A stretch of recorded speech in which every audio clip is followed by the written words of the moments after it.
ค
và say sưa cho bằng anh. Anh luôn yêu em thật lòng, anh yêu em thủy chung. Bao hương hoa tình yêu thắm nồng con tim thân thơ. Trong giấc mơ thơm nồng gọi ong bướm lai hoài nhang. Bao đau thương vô lụy trần gian anh gom vào mây. Bao gian trên đói nghèo này đưa lên phi thuyền đi. Biên cương ăn một tay bút thần anh tô hoa tranh. Đem sức trai xây điện đài gấm vóc cho ngày mai. Xin hãy yêu và thương cho thật nồng nàn bằng tình yêu say đắm. Không dối gian không lọc lừa, không đắn đo không chần chừ, cần gì đâu phải ngỡ ngàng. Đời chỉ nhìn đôi ta trên trần gian, thật tuyệt vời niềm tin và sức sống. Không có ai ngăn được mình trên chuyến xe tâm tình, trên chuyến xe tốc hành tình yêu. Em không sao đi tìm cho ra ai bằng anh. Trong muôn đêm trong vạn ngày đông sang tây nào ai. Tia laser chào thua nói gì đố mô đừng mong. Anh hiếm hoi hơn ngọc ngà châu báu trên trần gian. Cho nên suy cho cùng thì anh đây number one. Không bên Tây bên Tàu mà trên quê hương Việt Nam. Anh cam đoan trần gian chỉ mình anh đây mà thôi. Em nhắm đôi mi lại để anh nắm tay dìu đi.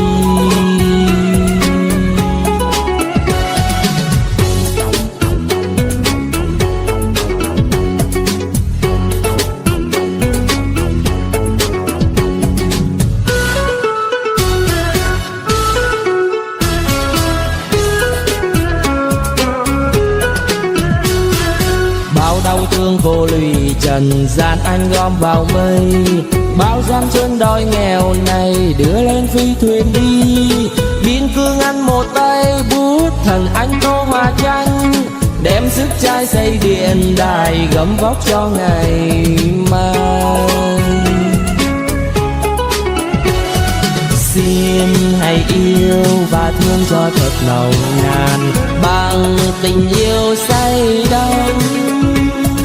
Không dối gian không lọc lừa, không đắn đo không chần chừ, cần gì đâu phải ngỡ ngàng.